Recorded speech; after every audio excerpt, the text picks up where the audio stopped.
సమయంలో దేవుని పిల్లలమైనటువంటి మనము లేదా క్రైస్తవులమైనటువంటి మనము ఈ లోకంలో ఎలా నడుచుకోవాలి, ఈ లోకంలో మనకు ఉన్నటువంటి ప్రమాదం ఏంటి అనే విషయాల గురించి మన ప్రభు యేసుక్రీస్తు బోధించినటువంటి బోధనలో నుంచి మనం ఈరోజు కలుద్దాం. మనము ఈ లోకంలో ఉండగా అనేకమైనటువంటి బెదిరింపులు, అనేకమైనటువంటి ఒత్తిళ్ళు, అనేకమైనటువంటి భయాలు మనకు కలగడాన్ని ప్రభు తన అపోస్తులకు హెచ్చరిక చేసే విషయాన్ని మనం చూస్తున్నాం. ఆయన ఈ లోకంలో ఉన్నంతకాలము అపోస్తులను కాపాడాడు. ఈ లోకంలో నుంచి ఆయన తండ్రి వద్దకు వెళ్ళబోయేటువంటి సమయంలో దేవునికి ఏమని ప్రార్థన చేస్తున్నాడో ఇప్పుడు మనం చదివినటువంటి లేఖన భాగాల్లో మనం చూడగలం. ఏమని ఆయన కోరుతున్నాడో చూడండి. 13వ వచనం అంటాడు, ఇప్పుడు నేను నీ వద్దకు వస్తున్నాను, నా సంతోషము వారి యందు పరిపూర్ణమైనట్లు లోకమందు ఈ మాట నేను చెప్తున్నాను, వారికి నీ వాక్యం ఇచ్చి ఉన్నాను. నేను లోక సంబంధిని కానట్లు వారును లోక సంబంధులు కాదు కనుక లోకము వారిని ద్వేషించును. అంటే లోకము ఎందుకు క్రైస్తవులను ద్వేషిస్తుంది అనే విషయాన్ని గురించి ప్రభు తాను వెళ్ళడానికి ముందుగా అపోస్తులతో ఈ యొక్క విషయాలను పంచుకున్నాడు. ఎందుకు లోకం ద్వేషిస్తుందంటే చూడండి, అక్కడ ఏమంటాడు చూడండి, 14వ చివరి భాగంలో నేను లోక సంబంధిని కానట్టు వారును లోక సంబంధులు కాదు. చూడండి, మనం క్రైస్తవులమైనట్టు మనము లోక సంబంధులు కాదు. ఒకవేళ లోక సంబంధులమైనది మనం ఉన్నట్లయితే లోకం మనల్ని ఏం చేస్తుంది? ప్రేమిస్తుంది, మనం ఇష్టపడుతుంది, మనతో సంతోషంగా మాట్లాడుతుంది. ఎప్పుడైతే మనం లోక సంబంధులు కామని చెప్పి ఒక సంకేతాన్ని పంపిస్తామో, పంపించినప్పుడు వెంటనే మనకి ఏదో ఒక విధంగా ఒత్తిళ్ళు అనేటివి, శోధన అనేటివి మనకి చుట్టూ ముట్టాయనే విషయాన్ని మనం గమనించవచ్చు. చూడండి, అక్కడ శిష్యులకి ఆయన అదే చెప్తున్నాడు, నేను లోక సంబంధిని కానట్టు వారిలో లోక సంబంధులు కాదు కనుక లోకము వారిని ద్వేషిస్తుంది. 15వ వచనం చూడండి, నీవు లోకంలో నుండి వారిని తీసుకుని పోమని నేను ప్రార్థించట్లేదు కానీ దుష్టుల నుండి వారిని కాపాడము. ఇలా మనకి ఈరోజు దుష్టుల నుంచి మనకి ప్రమాదం పొచ్చుకున్నాను. కాబట్టి దేవుడు ఏమి చేయాల్సినటువంటి అవసరం ఉంది మన పక్షం అంటే మనల్ని కాపాడాల్సినటువంటి, మనల్ని సంరక్షించాల్సినటువంటి వాడు ఉన్నాడు అనే విషయాన్ని మనం చూస్తున్నాం.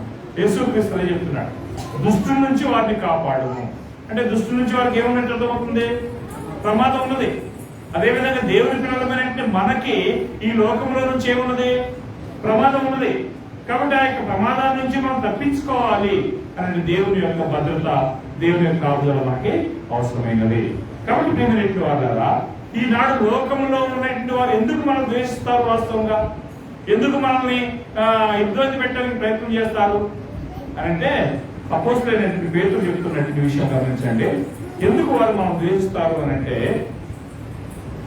1 పేతురు 4వ అధ్యాయం, 1 పేతురు 4వ అధ్యాయము 3-4 వచనాలు మీరు చదివినట్లయితే అక్కడ ఈ లోకంలో ఉన్నటువంటి వారు ఎందుకు మనం ద్వేషిస్తారో చెప్తున్నాడు.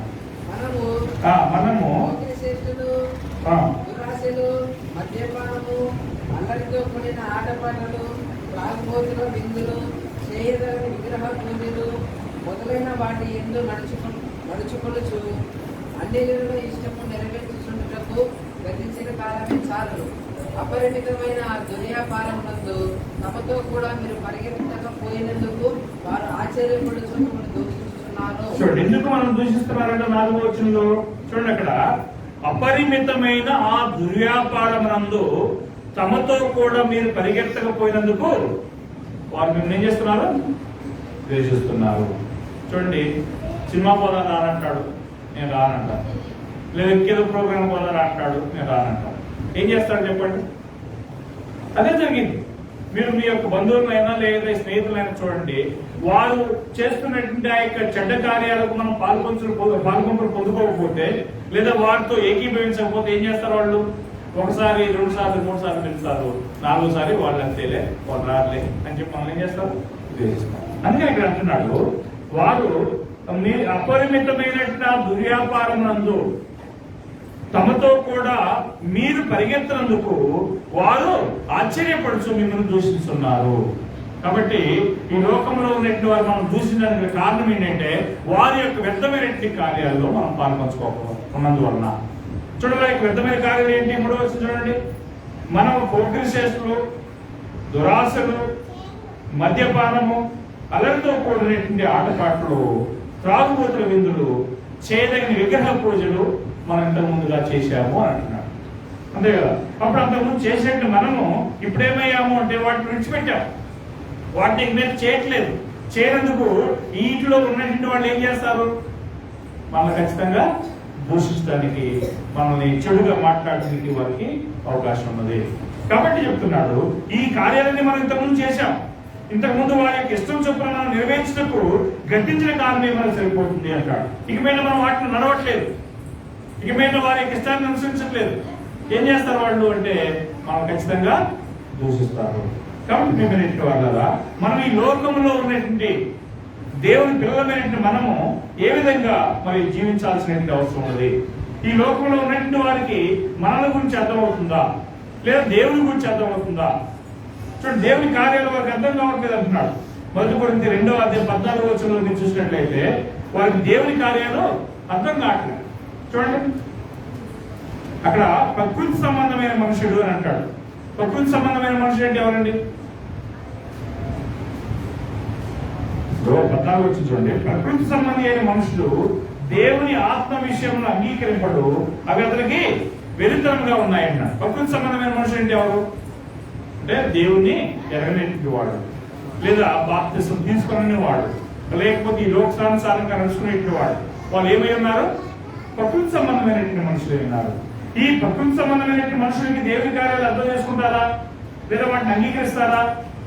ఖచ్చితంగా వాటిని ఇష్టపడరు, వాటిని అంగీకరించరు. కాగా వారికి అవి ఎలాగున్నాయి? చూడండి, అక్కడ ఏమంటున్నాడు? అవి వానికి వెరితరంగా ఉన్నవి అంటున్నాడు. ఏ వెరితరంగా ఉన్నాయి? దేవుని కార్యాలు ఈ లోక సంబంధికి, లేదా ఈ ప్రకృతి సంబంధికి, లేదా భూ సంబంధంగా జీవించాలనుకునే వారికి ఏ విధంగా ఉన్నాయి? వెరితనంగా ఉన్నాయి అంటాడు. కాబట్టి వాళ్ళు మన గురించి ఏం చేస్తారు? ఇష్టపడతారా? ఖచ్చితంగా. మీరు చూడండి, మన బంధువులనే మనకు కనపడతారు. మన బంధువుల్లో కూడా అనేక మంది మనల్ని ద్వేషించే పరిస్థితులు కూడా మనం చూస్తూనే ఉంటాం. ఎందుకు అంటే వారి యొక్క ఇష్టం చొప్పున మనం నడుచుకోకపోవడమే కారణము, వారు పిలిచిన ప్రతికార్యానికి మనం పోకపోవడమే కారణము. కాబట్టి మనం ఏ విధంగా ఉండాలంటే దేవుని యొక్క పిల్లలం కాబట్టి దేవుని యొక్క ఇష్టాన్ని జరిగించే వారుగా ఉండాలి. మనం ఏం చేసినప్పటికీ కూడా ఎలాగ చేయాలి, ఎందుకు చేయాలి? చూడండి, ఎవరి కోసం చేయాలి? 10వ అధ్యాయము 1 కొరింథీ 10వ అధ్యాయం 31వ వచనం. కాబట్టి భోజనం చేసినను పానం చేసినను దేవుని పిల్లలు మనం ఏం చేయాలంటే మనం అన్నం తిన్నా, ప్రార్థన పడుతున్నా కదా, లేదా ఇంకేం చేయాలంటున్నాడు? భోజనం చేసినను పానం చేసింది మనం తాగిలాగానే దేవుని కృతజ్ఞత తెలియచేలాగా. కాబట్టి మనం భోజనం చేసినను పానం చేసిన మీరు ఏం చేసినా సరే అది దాంట్లో ఇక వేరే లేదన్నమాట. ఏం చేసినప్పుడు కూడా ఎందుకు చేయాలి? మనం దేవుని యొక్క మహిమార్థమై చేయాల్సినటువంటి వారమై దేవుని వారు అనేక సార్లు మనం దేవుని యొక్క మహిమను పక్కన పెట్టినటువంటి వారుగా మనం చూసుకుంటున్నట్టుగా ప్రతి వారికి కూడా అనిపిస్తుంది. అనేక సందర్భాల్లో మనం సెల్ ఫోన్లో ఎక్కువగా గడపటము, సెల్ ఫోన్లో స్టేటస్లు అంటే లోక సంబంధమైన కార్యాలు పెట్టడము, లోకానుసారంగా మనం జీవిస్తున్నట్లుగా ఇతరులు మనం చూసేట్టుగా మనం నడుచుకోవటము మనం చూస్తున్నాం. ఇప్పుడు దాన్ని బట్టి మనం దేవుని యొక్క మహిమ నిమిత్తం చేస్తున్నామా అలాగూ, లేకపోతే మరి దేవునికి వ్యతిరేకంగా చేస్తున్నామా అంటే దేవునికి వ్యతిరేకంగానే చేస్తున్నాం. అప్పుడు దేవునికి వ్యతిరేకంగా చేస్తే దేవుడు ఆ యొక్క లోకం ఏం చేస్తే లోకం ప్రేమించింది. కానీ దేవునికి మహిమ నిమిత్తం చేసినట్లయితే లోకం ఏం చేస్తుంది? మనల్ని ఖచ్చితంగా మనం ద్వేషించింది. కాబట్టి మనం ఎలాగూ జీవించాలి, ఏం కలిగి ఉండాలి అంటే దేవుని యొక్క జ్ఞానాన్ని కలిగి ఉండాలి. జ్ఞానం లేకపోతే మనం ఈ కార్యాలన్నీ ఆలోచన చేయలేము. ఇప్పుడు జ్ఞానం మీద ఉంటేనే క్రైస్తవులు వేరు, లేకపోతే లోకస్తులు వేరు అనే విషయం మనకు అర్థమవుతుంది. ఆ జ్ఞానం లేకపోతే వాళ్ళు మనం ఒకటే అనుకుంటాం. కానీ దేవుని యొక్క జ్ఞానం మనకు కావాలంటే మనం ఏమి అలవర్చుకోవాలో ఒకసారి చూడండి. మొదటి పేతురు 2 పేతురు 1వ అధ్యాయం 5వ వచనం. 2 పేతురు 1వ అధ్యాయం 5వ వచనం.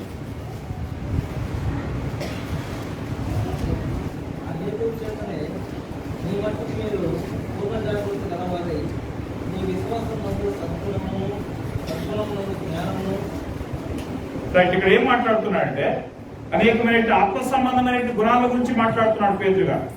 ఆ హేతువు చేత మీరు ఏం చేయాలంటున్నాడు? మీ మట్టుకు మీరు పూర్ణమైన జాగ్రత్త కలిగినటువంటి వారుగా ఉండాలి. ఒకటి. రెండవది, విశ్వాసమందు సద్గుణాన్ని అలవర్చుకోవాలి. సద్గుణం నందు జ్ఞానాన్ని అలవర్చుకోవాల్సినటువంటి అవసరం ఉన్నది. ఈ జ్ఞానము మనకు ఉన్నప్పుడు ఖచ్చితంగా మనం వేరు, ఈ లోకంలో ఉన్నటువంటి జనాంగం వేరేటువంటి తేడా మనకి ఖచ్చితంగా తెలుస్తుంది. అందుకని పేతురు పౌలు అంటాడు, ఎఫెసీయులకు రాసిన పత్రికలో ఒక మాట అంటాడు, మీరు ఇక మీద ఏ విధంగా నడుచుకోవద్దు అంటున్నారు. చూడండి ఒకసారి ఎఫెసీ 4:17 చూడండి. ఎఫెసీ 4:17. కాబట్టి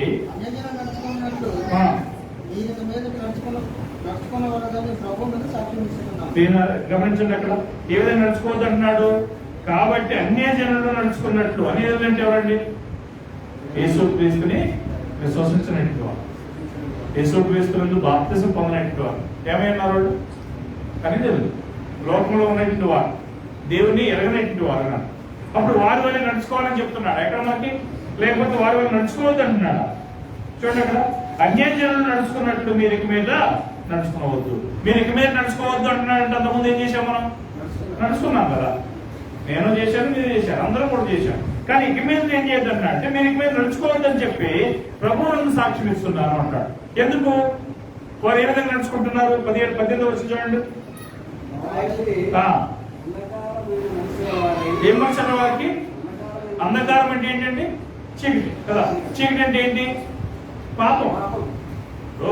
అందరికి ఇక్కడ బైబిల్ భాషలో మనం చూసినట్లయితే చీకటి అంటే పాపము. అప్పుడు వారు ఏం చేస్తున్నారంటే అంధకార సంబంధమైనటువంటి మనసు గలవారై తమ హృదయములో తమ హృదయ కాఠిన్యం వల్ల తమలోనున్న జ్ఞానం చేత నడుచుకుంటున్నారా, లేకపోతే అజ్ఞానం చేత నడుచుకుంటున్నారా? అజ్ఞానం. ఏంటది అంటే ఈ లోకంలో ఉన్నటువంటి జనుల యొక్క ప్రవర్తన అంతా కూడా జ్ఞానమైందా అజ్ఞానమైందా? మీరు చూడండి, అందరి ఆ ప్రతి మనుషుని కూడా మీరు పరీక్షించి చూడండి. వాళ్ళు చేసే ప్రతి కార్యం, త్రాగుడు కాడ నుంచి, వారికి వస్త్రధారణ కాడ నుంచి, వారికి హెయిర్ స్టైల్ కటింగ్ కాడ నుంచి, లేకపోతే వారి యొక్క ఇళ్లలో మరి వారు అలంకరించుకునేటువంటి కార్యాల కాడ నుంచి వాళ్ళు ఏ విధంగా నడుచుకుంటున్నారు అంటే అజ్ఞానం చేత నడుచుకుంటున్నారు. అజ్ఞానం అంటే ఏంటి? జ్ఞానము లేకుండా ఉండేది. అప్పుడు జ్ఞానం లేకుండా నడుచుకున్నందువల్ల మరి వారి వల్లే మనం నడుచుకున్నట్లయితే దేవుని దృష్టిగా ఉంటామా? ఖచ్చితంగా ఉండవు. కాబట్టి ఏమంటున్నాడంటే ఇక్కడ, వారైతే అంధకార సంబంధమైన మనసు గలవారై తమ హృదయ కాఠిన్యం వలన తమలో ఉన్న అజ్ఞానం చేత దేవుని వల్ల కలుగు జీవంలో నుండి వేరుపరచబడిన వారై. ఎక్కడి నుంచి వేరైపోతున్నారు వాళ్ళు? దేవుని వల్ల కలిగేటువంటి జీవంలో నుంచి వేరుపరచబడిన వారై ఏం చేస్తున్నారు? తమ మనస్సుకు కలిగినటువంటి వ్యర్థతని అనుసరించి నడుచుకుంటున్నారు. వారి మనసులో ఏం జరుగుతుందా? వ్యర్థమా లేకపోతే ఉపయోగమా? వ్యర్థమే కదా. ఇప్పుడు వ్యర్థమైంది ఏంటి? దేవునికి ఉపయోగం కానివన్నీ కూడా ఏమైనాయండి? వ్యర్థమైనవి.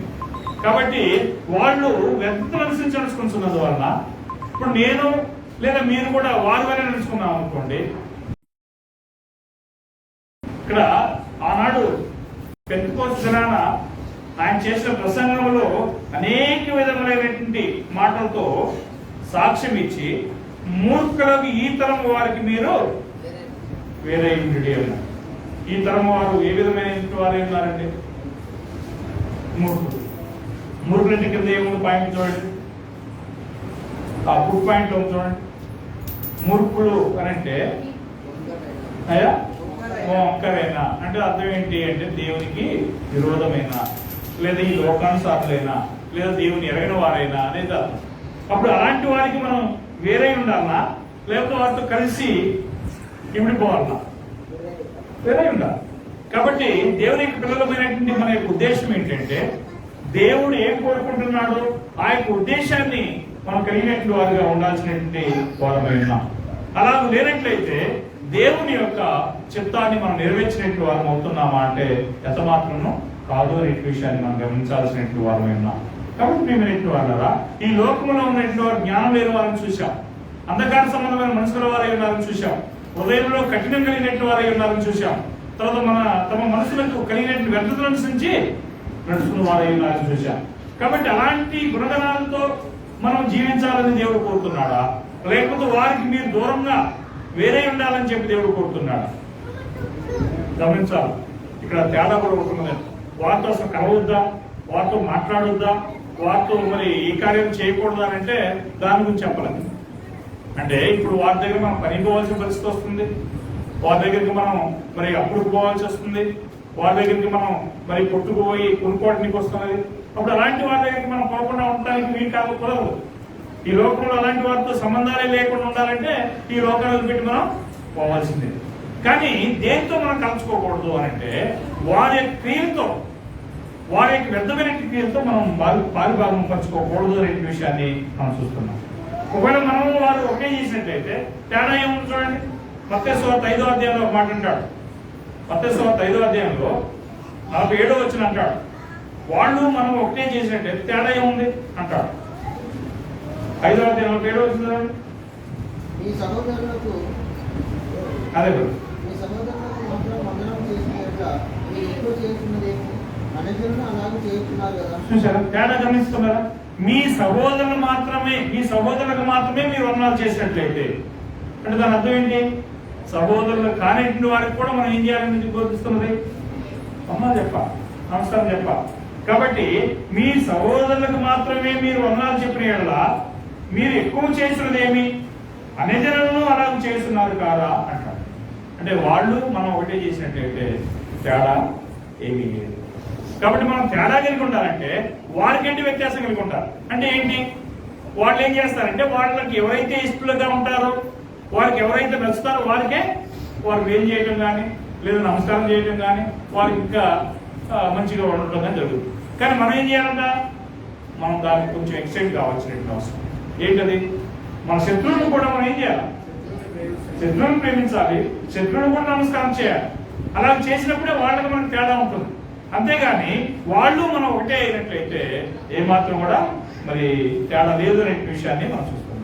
కాబట్టి మనం ఈ లోకంలో ఉన్నటువంటి మరి చీకట్లో నుంచి లేదా ఈ లోకంలో ఉన్నటువంటి అంధకారంలో నుంచి సాతాను యొక్క రాజ్యంలో నుంచి మనం పిలువబడినటువంటి వారమై ఉన్నాం. 1 పేతురు 2వ అధ్యాయము 9వ వచనం చూడండి ఒకసారి.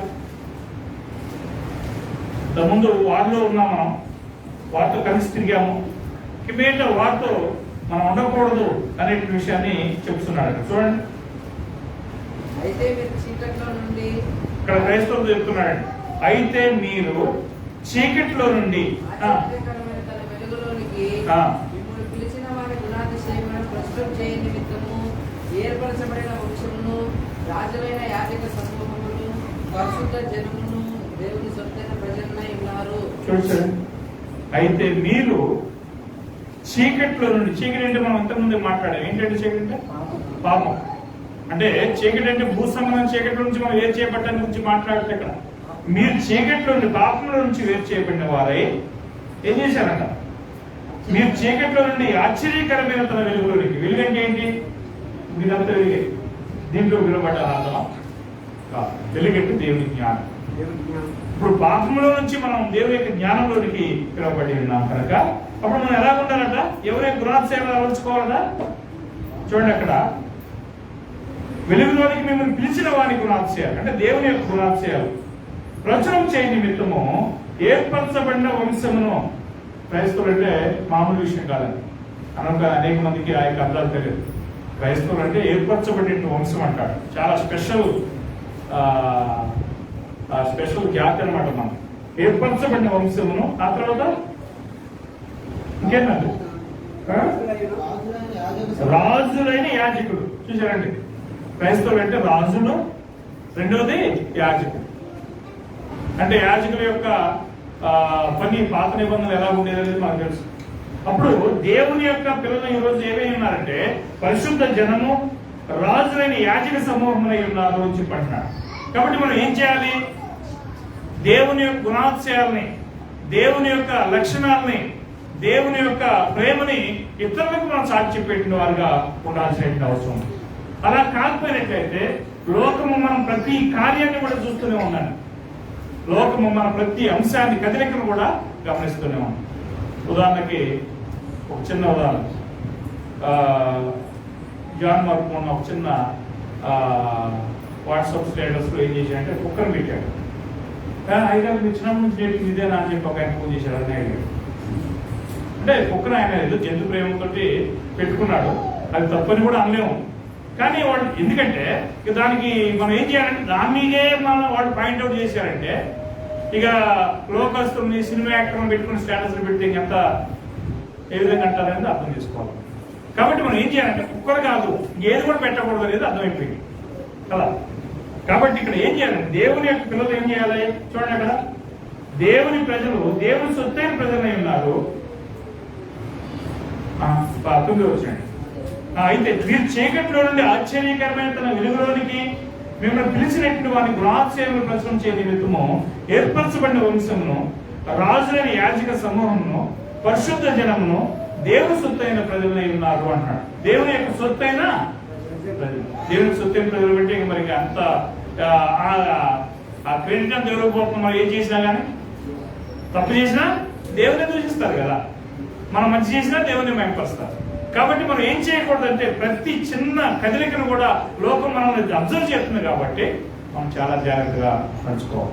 అలా లేదా నువ్వు చర్చికి పోతుంటే కొద్దాకా బయలు పోతాడు, మనం వచ్చిన తర్వాత ఏం చేస్తారు? షాప్లో కనాలకు లేకపోతే వీడి షాప్లో పోతూనే ఉంటాడు అంటుంటారా అందులో. నిన్న మొన్న మా దగ్గర ఒక ఆయన పనికి వచ్చాడు, సిమెంట్ పని. ఆయన చర్చికి పోతుంటాడట. అయ్యగారు చర్చి ఆదివారం తెలిస్తే ఆదివారం పనికి పోయేది లేదు, చర్చికే పోతానంట. మంచిది, ఏ చర్చికి పోతానంటే పలానా చర్చి చెప్పాడు అక్కడ. మంచిది, సంతోషం.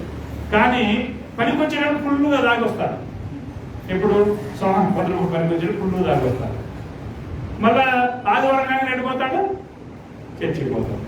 అప్పుడు ఎవరు అక్కడ దూషించబడతారు మిగతా వాళ్ళు దృష్టికి?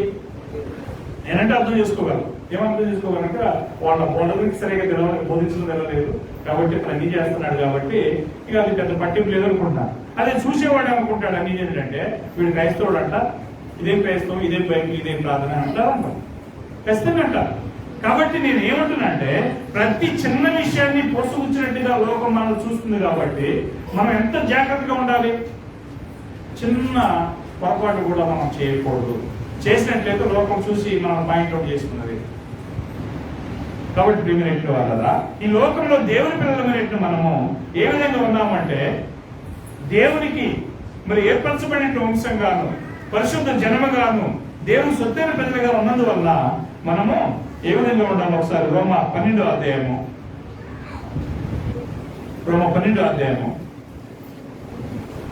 2వ వచనం చూడండి.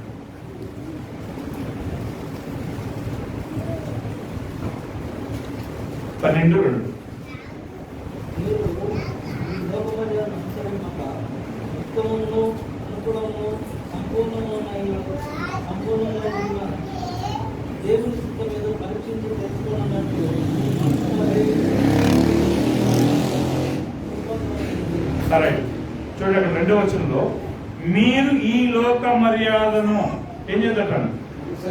అనుసరింపక. అంటే లోక మర్యాద ఏంటి అనేది మనం చూసాం. త్రాగుబోతుల విందులు, ఆ తర్వాత చూడండి మళ్ళీ మొదటి పేతురు మనకు తెలుసు కదా, 4వ అధ్యాయం ఒకసారి చూడండి 3వ వచనం చూడండి. మనం పోకిరి శ్రేష్ఠులు, దురాశలు, మద్యపానము, అల్లరితో కూడిన ఆటపాటలు, త్రాగుబోతుల విందులు, చేయదగిన విగ్రహ పూజలు. చూసారండి, మనం ఏం చేయకూడదట? పోకిరి శ్రేష్ఠులు, దురాశలు, మద్యపానము, అల్లరితో కూడిన ఆటపాటలు. ఈ మధ్యకాలంలో ఒక ఈ అయ్యగారి దగ్గరికి పోతే మా పిల్లలు డ్యాన్స్ నేర్పించట్లేదు, కాబట్టి మాకు డ్యాన్స్ ఇప్పించేటువంటి సంఘం ఉంటుంది, అక్కడ పోతామని చెప్పి. అంటే అలతో కొన్ని ఆటపాటలు అంటే ఏంటంటే డ్యాన్స్, వెతికాల, ఆ తర్వాత అలతో కొన్ని ఆటపాటల్లో తాగుబోతులు విధులు ఉన్నాయి, ఆ తర్వాత చేయదగిన విగ్రహ పూజలు ఉన్నాయి. ఇలాంటి కార్యాలన్నీ వాళ్ళు చేసినట్లుగా నేను చేసినట్లయితే, లేదా మన సంఘంలో ఉన్న పిల్లలు కూడా ఈ యొక్క డ్యాన్స్లు, డిస్కోలు ఏం నేర్పినట్లయితే అప్పుడు వారికి మనకి ఏం తేడా ఉందా? లోకస్తులకు మనకి ఏం తేడా ఉందా? లేదు కదా.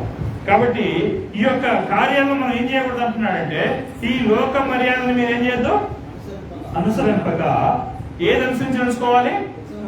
ఉత్తమం. ఉత్తమం అంటే మనకు తెలుసు కదండి, ఉత్తమం అంటే మంచిది.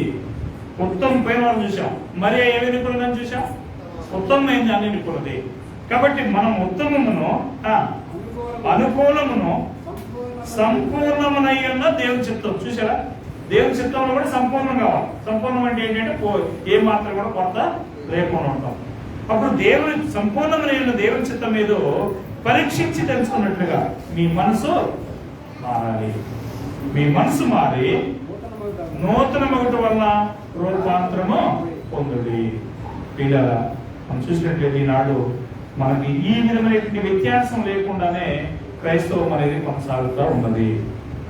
అలాంటి వ్యత్యాసం లేకుండా క్రైస్తవం కొనసాగినట్లయితే ఈ లోకంలో ఉన్నటువంటి జనాంగానికి మనకి తేడా ఉన్నదా లేదా అనేటువంటిది మనకి అర్థమైపోతుంది.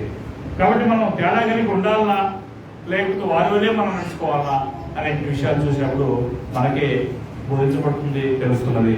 కాబట్టి మనం ఏం చేయాలంటే ఈ లోక మర్యాదని అనుసరింపక ఉండాలి.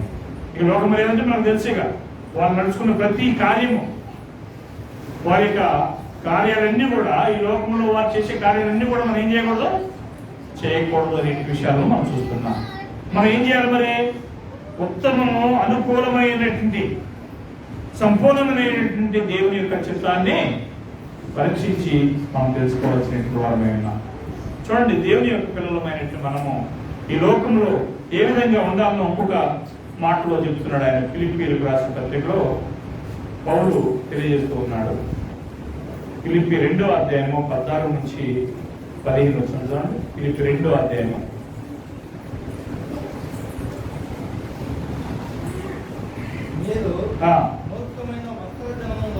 అలా చూసారండి, మూర్ఖులైన వక్రజనం అంటారు. వక్రజనం అంటే ఏం చూసాము ఇంతకుముందు? ఒక జనం అంటే దేవునికి విరోధమైన వాళ్ళు ఏమి ఉన్నారని మూర్ఖులు అంటున్నాడు. మూర్ఖమైన వక్రజనం మధ్య ఏ విధంగా ఉండాలి? నిరపరాధులను, నిష్కలంకులను, అనిందులైన. చూసారంటే 3 పాయింట్లు ఉపయోగించాడు. ఒకటి నిరపరాధులు, రెండవది నిష్కలంకులు, మూడవది అనిందులు. అనిందులు అంటే ఇప్పుడు మనం చూసాం కదా, చిన్న కుక్క పిల్ల ఏదో బిస్కెట్ తినడాన్ని స్టేటస్ లో పెట్టడానికి ఇదేనా కానీ ఇదేనా మీరు పిల్లలు నేర్పించిందని చెప్పి పాయింట్ వచ్చిందంటే మరి ఎంత జాగ్రత్తగా ఉండాలి? ఆ నింద పడకూడదని అర్థమవుతుందో కాదు. అప్పుడు ఏమంటున్నాడంటే, మీరు నిష్కలంకులను, అనిందులై ఉన్నట్లుగా, అనిందులైన దేవుని కుమారులు ఉన్నట్లుగా ఏం చేయాలట? సనుగులు మానాలి, సంచలనం మానాలి. సనుగులు అంటే ఏంటంటే ఎక్కువ కొంతమంది ఇప్పుడు చూసిన ఏదో ఒకటి చదువుతూనే ఉంటారు. అన్నం తక్కువైనా కొనుక్కుంటారు, కూర బాగా కొనుక్కుంటారు, లేకపోతే ఇంకేదైనా మంచిది ప్రతిదానికి జరుగుతుంటారు. అడ్జస్ట్మెంట్ చేసుకునేటువంటి స్వభావం కొంతమంది. కానీ దేవుని పిల్లలమైన మనము ఏం చేయాలట? సనుగులను, సంక్షేమలను మాని. సంక్షేమం అంటే ఏంటి? సంక్షేమం అంటే కూడా అంతే కదా, కొన్ని సందేహాలు ఇస్తాం, దాన్ని సంచేస్తున్నాడు ఇక భయపడేది కూడా. సనుగులను, సంక్షేమలను మాని ఏం చేయాలండి? సమస్త కార్యములు చేయుడి. ఆయన తర్వాత 16 వచ్చి అంటాడు, అట్టి జనం మధ్యను. ఎట్టి జనం మధ్య? మూర్ఖులైన వక్రజనం మధ్య కదా, ఈ లోకంలో ఉన్నటువంటి అనిజనుల మధ్య మనం ఏ విధంగా ఉండాలి? జీవవాక్యములు చేతబట్టుకుని లోకమందు జ్యోతుల వలె. జ్యోతులు అంటే మనకు తెలుసు, భూసంబంధం జ్యోతులు అంటే తెలుసు, లైట్ కనపడుతుంది. దీనికంటే మామూలు ఆ ప్లేస్ మనం చూసినప్పుడు కొంచెం ధరలు ఉంటుంది, లైట్ గాడి వేరేప్పుడు కొంచెం ఉపయోగంగా ఉంటుంది. అప్పుడు దేవుని యొక్క పిల్లలమైన మనము జీవవాక్యమును పట్టుకొని, జీవవాక్యం అంటే ఏంటి? దేవుని యొక్క మాట లేదా బైబిల్ పట్టుకొని ఏం చేయాలట? జ్యోతుల వలె కనబడుచున్నారు, లోకమందు జ్యోతుల వలె కనబడుచున్నారు. అందువల్ల నేను వ్యర్థముగా పరిగెత్తలేదనియు, నేను పడిన కష్టము నిష్ప్రయోజనం కాలేదనియు క్రీస్తు దినమున నాకు అతిశయ కారణము కలుగును. ఎప్పుడట పౌలు చెప్తున్నాడు, మీ లోకంలో మరి ఒక్కర దినం మధ్య సనుగులను సంచయాలను మాని లోకముందు జీవవాక్యం చేతబట్టుకుని మీరు నడిచినప్పుడు అప్పుడు పౌలు పడిన కష్టం ఏం కాదట, వ్యర్థం కాదు, నిష్ప్రయోజనం కాదు. ఇప్పుడు మన సంఘంలో మీకోసం మీరు కష్టం అనుకుంటున్నారు అనుకోవట్లేదు, కానీ కష్టమే. నేను కూడా బయటికి చదువుకోవటము, కొంచెం ప్రయాసపడటం కష్టమే. అప్పుడు ఆ కష్టం అనేది ఎప్పుడు అర్థమైపోతుంది? మీలో ఎప్పుడు మార్పు రాకపోతే, మీలో కొంచెం కూడా మార్పు లేకుండా ఉంటే అది అర్థమైపోతుంది. ఇప్పుడు పౌలుకి అక్కడ ఏమంటున్నాడంటే, ఈ యొక్క ఫిలిప్పీ సంఘస్థులు చేసిన దానికి ఏమన్నాడంటే, నేను వ్యర్థముగా పరిగెత్తలేదని. అంటే అర్థం ఏంటి? వాడు కొంత మార్పు కలిగినట్లు అని అర్థం. నేను వ్యర్థముగా పరిగెత్తలేదని, నేను పడిన కష్టము ఏం కలదట, నిష్ప్రయోజనం కాలేదు. నీవు క్రీస్తు దినమున నాకు ఒక అతిశయం కలుగుతుంది, నేను చేసిన కష్టానికి ఫలితం దొరికింది అని అది పౌలు చెప్తుంది. అదేవిధంగా మీలో సంఘస్థుల్లో మీ యొక్క సేవకుడు మీకోసం పడిన కష్టము ఎప్పుడు వృధా అవుతుంది చెప్పండి? మీరు మారుతూ ఉన్నప్పుడు అవుతుంది. ఎంత మార్పు చెందిన, ఎంత బోధించినా కానీ నువ్వు మారకుండా సాగుతో కానీ పోతే, నువ్వు మారకుండా నువ్వు చిన్న పనులు చేస్తున్నట్లయితే సేవకుడికి ఆ ప్రయోజనం ఉంటుందా? ఉంటుందండి, ఉండదు. కాబట్టి పౌలు అని చెప్తున్నాడు, నేను పడిన కష్టం ప్రయోజనమైంది అని చెప్పి ఉపయోగిస్తున్నాడు. ఎప్పుడు ప్రయోజనం అవుతుంది? మీరు అనిందులు గాను, నిష్కలంకులు గాను, ఆ తర్వాత నిరపరాధులు గాను ఉన్నప్పుడు. నిరపరాధము ఏ విధమైన అపరాధాన్ని నిరపరాధం అంటాడు, అంటే చేయనట్టు దాన్ని, ఏ పాపం చేయనట్టు వాడు నిరపరాధి అంటాడు. రెండోది ఏంటంటే నిష్కలంకుడు. అంటే ఇప్పుడు ఏదైనా మన షర్ట్ మీద ఏదైనా మరకలు పెడితే కలంకం ఉంది అని అంటాం, లోపం ఉంది. అప్పుడు నిష్కలంకం, కలంకం లేనట్టు దాన్ని నిష్కలంకం అంటారు. మూడోది అనింద్యం. అనింద్యం అంటే ఏంటంటే ఏ చిన్న నింద కూడా మన మీద పడకుండా చూసుకోండి. మనం ఏ విధంగా నడిచినా కానీ కొంత నిందలు అనేది వస్తాయి. యేసుక్రీస్తులో వచ్చినప్పుడు నేనంతా మీరంతా. కాబట్టి ప్రతిదాన్ని మనల్ని పాయింట్ అవుట్ చేసి మన మీద నిందమ పెట్టిన వారు ఉంటారు. కాబట్టి మనము ఇలాంటి నిందలన్నింటినీ తప్పించుకున్నప్పుడే అప్పుడు ఆ సేవకుల యొక్క ప్రయాసం అనేది వ్యర్థం కాదు కదా. కాబట్టి చిన్న ఉదాహరణ చెప్పాల్సి వస్తుంది, ఏం బాధపడినట్టే. ఈరోజు మా బైబిల్ ట్రైనింగ్లో ఈరోజు ఉన్నాడు కండి, ఈరోజు కటింగ్ వేసుకొని వచ్చిన రోజు మీ అయ్యగారు మీకు ఏం చెప్పట్లేదు, టీచింగ్ ఎందుకు కటింగ్ అని అన్నాడు ఒక ఆయన. కలిసేసరికి అప్పుడే మాకు పోయింది. కాబట్టి తర్వాత ఈరోజు ఏంటయ్యా మమ్మల్ని ఎంత చేస్తున్నాను మార్చుకుంటే ఏం చెప్పి మార్చుకున్నాను. కాబట్టి అంటే చిన్నపిల్లడు ఆయన 16 సంవత్సరాలు కూడా లేదు, కానీ నేను ఏం చెప్పుకొస్తానంటే ఆయన మార్పు ఎదుగుతున్నాడు కాబట్టి మార్చుకుంటాడని. అలాగూ మనం చిన్న విషయాన్ని కూడా నిన్న మొప్పేస్తాం, మీ అయ్యగారు మీకు ఏం చెప్పట్లేదా అని అంటాం. కాబట్టి మనం ఎలా ఉండాలి అని అంటే, ఈ సమాజంలో ఒక విలువ కలిగినటువంటి వారుగా, నీతి నియమం కలిగినటువంటి వారుగా జీవించాల్సిన అవసరం ఉంది. అలా లేనప్పుడు మనకు మాత్రమే రాదండి అసలు ఆయన బాధ. నింద మనకు మాత్రం కాదు, ఎవరికి వస్తుంది? మన పైన ఎవరైతే వాక్యం బోధిస్తున్నారో వారికి వస్తుంది. మన పైన ఎవరైతే మహోన్నతుడు దేవుడు ఉన్నాడో ఆయన కూడా చెడ్డ పేరు వస్తుంది. అందుకని పౌలు అంటాడు, మిమ్మల్ని బట్టే కదా దేవుడు నా మనిషి మధ్య ఏం చేయబడుతుంది, దూషించబడుతుంది అంటాడు. ఎందుకు? నేను దొంగతనం చేసి అన్ని చెడపనం చేస్తే నన్ను చూసి ఏమంటారు లోకం, దేవుని సేవకుడట, ఎన్నబట్టే కదా అని చెప్పి అంటారా? కాబట్టి దేవుని యొక్క పిల్లలమైనట్టు మనము ఈ లోకంలో ఎలా ఉండాలి? మత్తయి సువార్తలో యేసుక్రీస్తు తన శిష్యులు చెప్తున్నాడు. చదువులో మత్తయి సువార్తలో, మత్తయి సువార్త 5వ అధ్యాయము 13 నుంచి చూస్తున్నాం.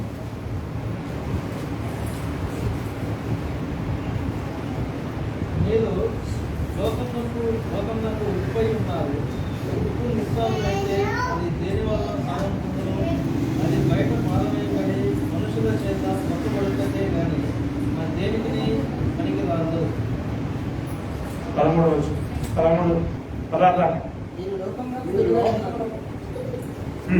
లోకమునకు వెలుగై ఉన్నారు. కొండ మీద నుండి పట్టణము మరుగై ఉండలేదు. మనుషులు దీపం వెలిగించి కొంచెం పెట్టరు కానీ అది ఇబ్బందులు వారికందరికీ వెలిగించడమే దీపస్తంభంగా పెట్టదు. మనుషులు సత్యం చూసి పర్వతములను మీ తండ్రిని మహిమపరచడానికి వారి ఎదుట మీ ఎదురు ప్రకాశింపజేయండి. గమనించండి 14వ వచనంలో 13వ వచనంలో మీరు లోకమునకు ఉప్పు అయి ఉన్నారు. ఉప్పు వాడనెట్టు వాడు ఎంత మంచిది కదా. అందరం కూడా ఉప్పు వాడనెట్టు వాడు అంటే స్త్రీలు మాత్రం కృష్ణులు కూడా వాడతాం. ఏదో ఒక పదార్థాన్ని తినడానికి మనం ఉప్పు వేసుకుంటూ ఉంటాం. మన కూరలలో చాకులు వేయకపోయినా కనీసం జాంకాయ పోసుకున్నప్పుడు కొంచెం ఉప్పు వేసుకుంటాం కదా మొగడు. కాబట్టి ఇక్కడ దేవుని యొక్క పిల్లలు ఏమన్నారు, మీరు లోకమునకు ఉప్పు అయి ఉన్నారు. ఉప్పు నిస్సారమైతే అది దేని వలన సారం ఉంటుంది అన్నారు. కాబట్టి ఇక్కడ ఏమన్నాడండి, ఉప్పు అంటే ఎంత ఉపయోగం ఉంది అనేటువంటిది మన అందరి జీవితంలో మనం గమనించవచ్చు. ప్రతి కూరలో ప్రతి పదార్థంలో ఉప్పు అనేది అవసరం. ఉప్పు లేకపోతే వదిలే నాకని చెప్పాను. కాబట్టి మీరు లోకంలో ఉప్పు అయి ఉన్నారంటే దేవుని పిల్లలు ఏమైనారు, ఉప్పు అంత సారం కలిగినట్టు వారుగా, ఉప్పు అంత ఉపయోగకరం కలిగినట్టు వారుగా ఉంటారు అని అంతే కదా. కాబట్టి ఉప్పు ఎంత ఉపయోగకరంగా ఉంటుందో మనకు తెలుసు. అలాగే దేవుని పిల్లలమైన మనం ఏ విధంగా ఉండాలి అంటే ఉప్పులాగా ఉండాలి అని అంటున్నాడు. ఒకవేళ అది నిస్సారం అయితే దాని పరిస్థితి ఏంటి, పడేట. ఇప్పుడు అదే విధంగా ఈ లోకంలో వెలుగుగా ఉండాల్సినట్టు వారు లేదా ఉప్పుగా ఉండాల్సినట్టు మనం అనేకమైన చెడ్డ అలవాట్లతో నిండి ఉన్నట్లయితే ఏం చేయబడతాము, ఉప్పు ఏ విధంగా తీసి బయటపడేస్తాము అలాగే ఇక ఆ వ్యక్తిని కూడా తీసి బయటపడేస్తాం. కాబట్టి ఇక్కడ ఏమంటున్నాడంటే అది మనుషుల బయట పారవేయబడి మనుషుల చేత తొక్కబడికే కానీ మరి దేనికి కూడా పనికిరాదు. చౌట్ నేల అంటారు మనం అంటున్నాం కదా విలేజ్లలో. చౌట్ నేల అంటే ఏంటంటే పంటలు పండదానం. ఎందుకంటే ఉప్పు దాంట్లో ఉన్న సారం పోతుంది కాబట్టి చౌట్ నేల అయిపోతుంది. కాబట్టి అది ఇది వేస్ట్ చౌట్ నేల అని అంటారు. అలాగే ఉప్పు అనేది సారం పోగొట్టుకుంటే అది బయట పారవేయబడితే కానీ మరి దేనికి కూడా పనికిరాదు. రెండో పాయింట్, మీరు లోకములకు వెలుగై ఉన్నారు అన్నాడు. ఇక వెలుగు అనేది ఎంత ఉపయోగం మనకు తెలుసు. ఈ చీకట్లో మనం లైట్ లేకుండా ఏ పని చేయలేదు అంటే దాని యొక్క ఉపయోగం మనకు తెలుస్తుంది. అలాగే దేవుని పిల్లలైన మనం ఏమైనామట, వెలుగై ఉన్నాము అన్నాడు. ఒక కొండ మీద ఉన్నటువంటి పట్టణం ఉంది, దాన్ని ఎవరు చూడకుండా మరుగ్గా ఉంటుంది అది మనకు. చూడండి అక్కడ ఏమన్నాడు, కొండ మీద ఉన్న పట్టణము మరుగై ఉండనేరదు అన్నాడు. అంటే అందరికీ అది కనపడుతుంది. అలాగే ఏమంటున్నాడంటే మనుషులు దీపం వెలిగించి కొంచెం కింద పెట్టరు కదా, కానీ అది అందరికీ వెలిగించడానికి ఏం చేస్తుంటారు, దీపస్తంభంగానే పెడతారు. ఇప్పుడు ఈ లైట్లు ఉన్నాయి కింద, దాన్ని వెలిగించి కింద పెట్టేసాం అనుకోండి, ఒక తట్ట కింద బొట్టం కింద పెట్టేసాం, ఉపయోగం మనకు వస్తుందా అలా. కాబట్టి ఏం చేస్తామంటే మనకి వెలిగించడం కోసం కొంచెం హైట్లో పెట్టుకుంటాం. ఇక్కడ భాష ఏంటంటే దీపస్తంభంగానే పెడతారంటున్నాడు. దీపస్తంభం అంటే మనకు పూర్వకాలంలో కరెంటు లైట్లు లేవు కాబట్టి ఏం చేసేవాడు, ఒక ఇద్దరు నెట్లు ఒక దిమ్మిని వాడు కట్టుకునేవాడు. దాని మీద తీసుకుని లైట్లు కానీ క్యాండిల్ కానీ లేకపోతే దీపం కానీ వెలిగించేవాడు, పెట్టేవాడు. అలాగే ఎందుకు అలా చేస్తారు అంటే అందరికీ ఉపయోగకరంగా ఉండాలి, అందరూ చూడాలి, అందరికీ అది ఉపయోగంగా ఉండాలి అనే దానికోసం చేస్తారు. అలాగే 16వ వచనం ఏమంటాడంటే మనుషులు మీ సత్క్రియలను చూసి, సత్క్రియలు అంటే ఏంటంటే మంచి క్రియలు, సత్క్రియలు అంటే మంచి క్రియలు, సత్క్రియలు చూసి పరలోకమందున్న మీ తండ్రిని మహింపరిచినట్లుగా వారి ఎదుట మీ వెలుగుని ఏం చేయాలండి, ప్రకాశింపనీయండి. వారి ఎదుట మీరు సత్క్రియలు చేయండి. అప్పుడు వారు ఏం చేస్తారు, క్రైస్తవులకి వీళ్ళుగా అని చెప్పి మనకి ఆ పేరు వస్తుంది. దేవుని అక్కడ వాళ్ళు మహింపరుస్తారు. కాబట్టి మనం వారి ఎదుట మన సత్క్రియల్ని కనబరచనేయాల్సినటువంటి అవసరం ఉంది అనే విషయాన్ని మనం చూస్తాం. కాబట్టి ఈ లోకంలో మనం చేసే ప్రతి కార్యాన్ని బట్టి మనకి ఆ చెడ్డ పేరు అనేది వస్తుంది. అలాగే రాకుండా ఉన్నట్లుగా మనం అనిందులుగా ఉండాలి, నిష్కలంకులుగా ఉండాలి, తర్వాత మరి నిర్దోషులుగా ఉండాల్సినటువంటి వారమై ఉన్నాం.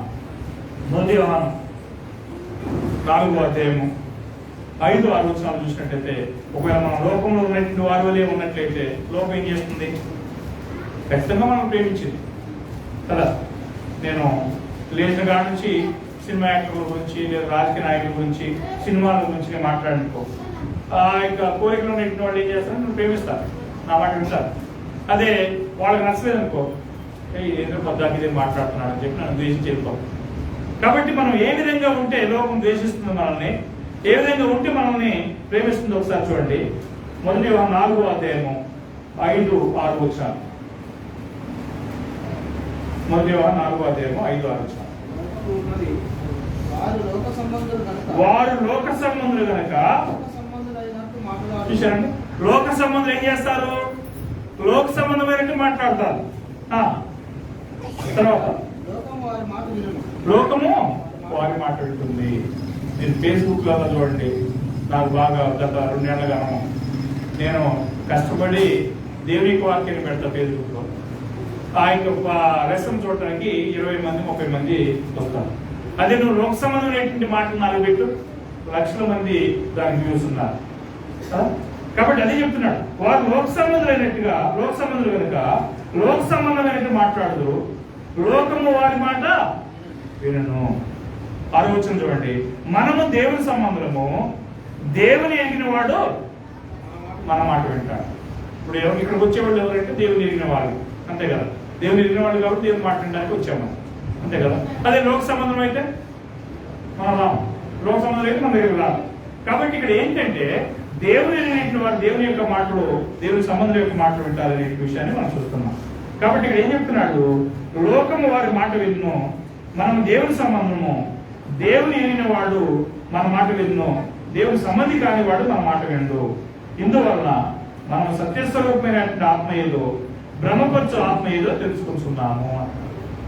అంటే దేవుని యొక్క ఆత్మీయులు మనల్ని బ్రహ్మపరిచేటికి సాతాన ఆత్మీయులు మనకి ఎప్పుడు తెలుస్తుందంటే, ఎవరైతే మన దేవుని మాట వింటారో వారిని బట్టి వీళ్ళు దేవుని సంబంధులు అని అర్థమైంది. ఎవరైతే దేవుని మాట వినడానికి ఇష్టపడరో వీళ్ళు బ్రహ్మపరిచేటి ఆత్మలు అనేది మనకు అర్థమైంది. కాబట్టి మనం ఎలా ఉండాలి అంటే దేవుని పిల్లలమైనటువంటి వారిగా మనం ఉండాల్సిన అవసరం. అంటే దేవుని సంబంధమైనటువంటి కార్యాలు వినేటువంటి వారిగా ఉండాలి. అలా లేకపోతే మరి లోకస్తులకి మనకి వ్యత్యాసం అనేది లేదు. మనకు వ్యత్యాసం ఉండాలి ఖచ్చితంగా. చీకటి ఉందంటే వెలుగు ఉంటుంది, ఒక నీతి ఉందంటే పాపం ఉంటుంది, దుర్నీతి ఉంటుంది. పాపం ఉందంటే పాపం పుణ్యం అనేది ఉంటుంది. అలాగే ఈ యొక్క నీతికి దుర్నీతికి వ్యత్యాసం అనేది ఉండాలన్నా వద్దా? ఉండాలి. చీకటికి వెలుగుకి వ్యత్యాసం అనేది ఉండాలన్నా వద్దా? ఖచ్చితంగా ఉండాలి. కాబట్టి ఇక్కడ 1 కొరింథీ 2వ కొరింథీలో మాట్లాడుతున్నాడు పౌలు గారు. ఏమంటాడు చూడండి, 2వ కొరింథీ 6వ అధ్యాయం 14వ వచనం చూడండి. 2వ కొరింథీ 6వ అధ్యాయం 14వ వచనం చూసినట్లయితే, మీరు అవిశ్వాసులతో విజోడిగా ఉండబడి. అవిశ్వాసులు ఉన్నారు, విశ్వాసులు ఉన్నారు. వారితో ఎవరితో మనం విజోడిగా ఉండదు అంటున్నాడు. విజోడి అంటే అర్థమైందంటే ఇప్పుడు ఆ యొక్క కార్డి అని అంటాం కదా, యోగ్ టుగెదర్ అని ఇంగ్లీష్ లో చెప్పండి. యోగ్ టుగెదర్ అంటే ఏంటంటే 2 ఆవుల్ని కలిపి కడితే ఒకే కార్డు వేస్తారు, అది ఏదో ఒక బాణాన్ని మోసుకుంటూ పోతుంది. అప్పుడు మీరు ఎవరితో అలా కలిసి ఉండకూడదు, మీరు అవిశ్వాసులతో విజోడిగా ఉండకూడదు. ఎందుకంటే నీతికి దుర్నీతితో ఏమైనా సాంగత్యం ఉంటుందా? ఉండదు. నీతికి దుర్నీతితో ఏమి సాంగత్యమో, వెలుగులకు చీకటితో ఏమి పొత్తు అని అంటున్నాడు. ఖచ్చితంగా ఉండదు. వెలుగు చీకటి ఎప్పుడు కూడా ఒకదానికి ఒకటి పోసుకో. నీతికి దుర్నీతికి ఎప్పుడు కూడా సంబంధం ఉండదు. ఎందుకంటే అది వేరు, ఇది వేరు. అప్పుడు దేవుని పిల్లలమైన మనము కొంతసేపు లోకస్తులతో, లోక సంబంధమైన కార్యాలతో కలిసి ఉండి మళ్ళీ అక్కడి నుంచి వచ్చి మళ్ళా దేవుని పిల్లలతో కొంతసేపు కలిసి ఉన్నట్లయితే అది ఏమవుతుంది అంటే మనం మోసం చేసుకున్న పరిస్థితి. దానికి ఒక చిన్న కథ చెప్తాం మీకు. ఆ కథ ఏంటంటే, ఈ కోరికల గురించి మనం తెలుసుకున్నాను. కోరికలు ఏం చేస్తున్నాను, అది ఆకారానికి ఎలా ఉంటుంది? నల్లగా ఉంటుంది కదా, కాకి లేక. కోరికలు నల్లగా ఉంటుంది. ఆ కోరికలు ఏం చేస్తుంటే మధురంగా వాడుతుంది. పొద్దున్నే లేచో లేకపోతే ఎప్పుడో దాని సమయం దొరికినప్పుడు మధురంగా వాడుతుంది. ఈ కాకిపిల్ల ఏం చేసిన ఒకటి, నేను కూడా కోరికలు చేస్తే అని చెప్పి అనుకోవడానికి ఏం చేసింది, వాటిలో తెలిసిపోయింది. వేషం మార్చుకుని నేను కూడా కోరికలనే అని చెప్పి వాటిలో తెలుసుకుని ఉన్నదన్నమాట. ఒక రోజు ఏం జరిగిందంటే, ఒక పశువు లేదా దీంతో ఒక ఎముక అనేది చెట్టు నుంచి కనపడింది. కోరికల ఆ యొక్క ఎముక కోసం ఆశపడితే వెంటనే ఈ కాకి జింపును దూకేసి ఆ యొక్క ఎముక పోయి, ఓహో నువ్వు వేషం మార్చుకుని వచ్చి నువ్వు కోరికలని చెప్పుకుంటున్నావా, నువ్వు కాకి ఏం చెప్పేవన్నీ కూడా దాన్ని ఎదేంటి. అలాగే దేవుని పిల్లలమైనట్టు మనం కొంచెం క్రైస్తవులుగా వేషం వేసుకుని మళ్ళా లోకంలో పోయి లోకస్తులతో వేషం వేసుకున్నట్లయితే తెలవదా జనానికి? ఖచ్చితంగా తెలుసు. కాబట్టి మనం ఏ విధంగా ఉండాలి అంటే ఉంటే అద్దం నుండు లేదా ఇద్దరు నుండి, ఉంటే సన్నగానం నుండి ఉంటే ఎచ్చగానం నుండి. అంతేగాని నురువెచ్చగా ఉంటే ఏమవుతుంది? నోటి నుంచి దేవుడు ఏం చేస్తానంటున్నాడు? బయటికి ఉమ్మి వేస్తానంటున్నాడు. కాబట్టి మనం ఏ విధంగా ఉండాలంటే దునీతో మనం సాంగత్యం పెట్టుకోకూడదు. అందుకని మళ్ళీ ఏమన్నాడు చూడండి 15వ వచనంలో, క్రీస్తుకు బేలియాలతో ఏం సంబంధము? అవిశ్వాసికి విశ్వాసతో పాలు ఎక్కడది? అవిశ్వాసికి విశ్వాసకి ఎట్టి పరిస్థితుల్లో పాల్పోకుండా ఉండాలి. క్రీస్తుకు బేలియాలు అంటే అర్థమవుతుందా? బేలియాలు అంటే దెయ్యం, అంటే లోక సంబంధమైనటువంటి విగ్రహ కార్యాలు. అప్పుడు క్రీస్తులకు బేలియాలకు ఏం సంబంధము? అవిశ్వాసికి విశ్వాసకి పాలు ఎక్కడది? ఎట్టి పరిస్థితుల్లో పాలు ఉండాలి. ఒక నీతిమంతుడు అవిశ్వాసంతో కలిసి ఉండటం జరగదు. దావీదు కీర్తనలో మొదటి కీర్తనలో మాట్లాడుతుంటాడు. ఏమంటాడు ఒకసారి చదవండి. ఆ యొక్క పాయింట్ చాలా బాగుంటుంది. కీర్తన గ్రంథము 1వ అధ్యాయం.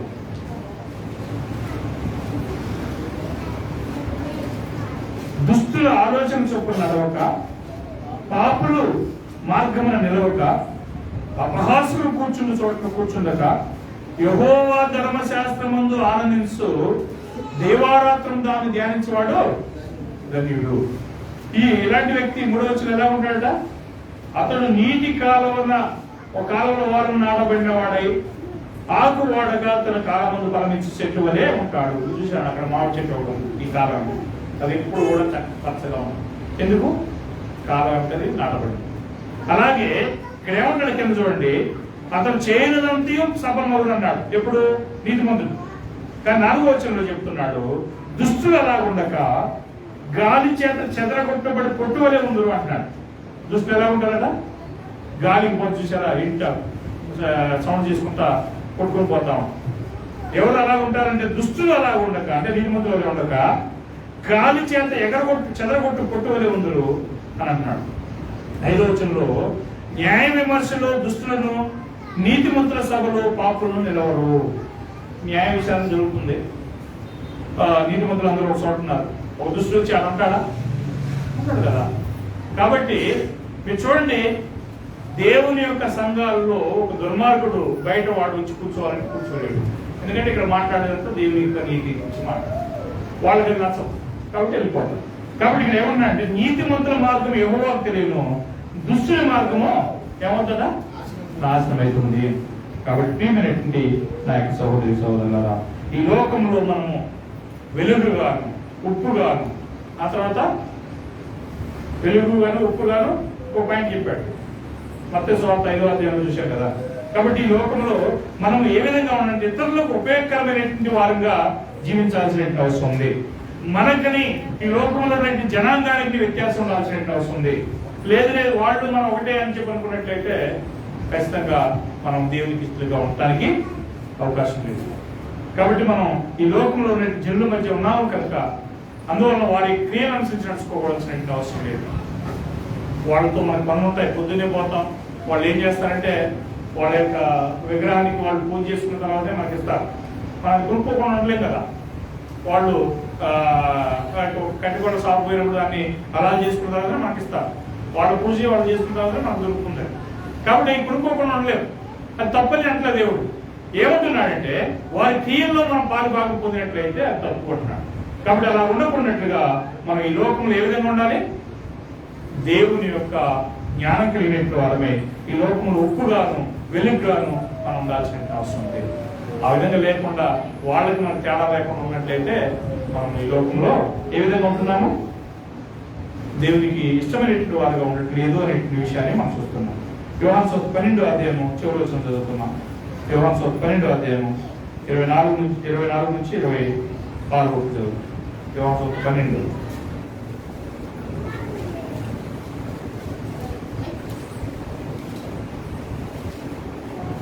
24 నుంచి 26.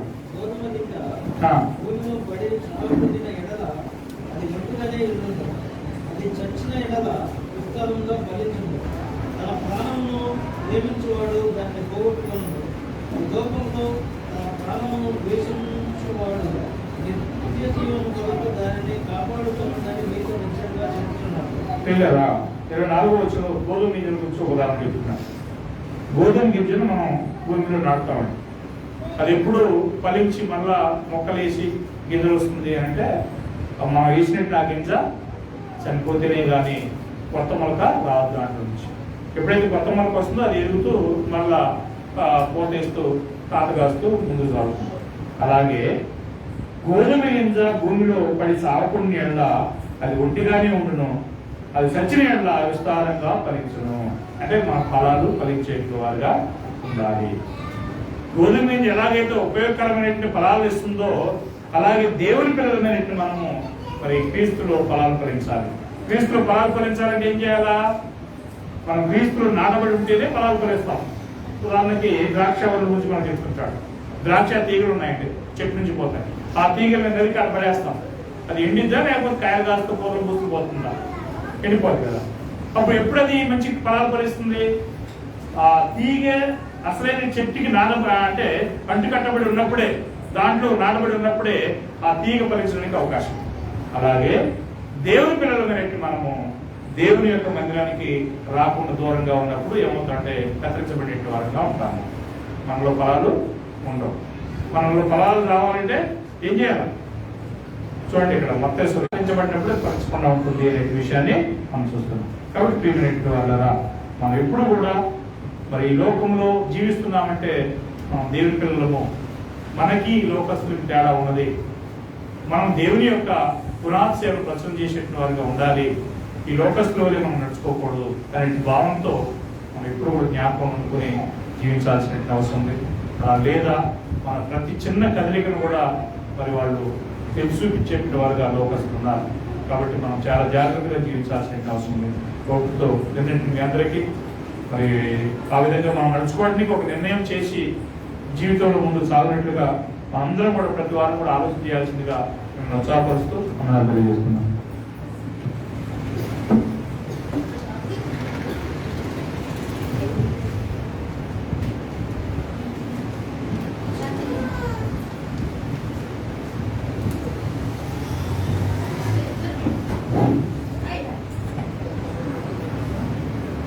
క్రైస్తవులుగా ఈ లోకస్తులతో మనం ఏ విధంగా వేరే ఉండాలి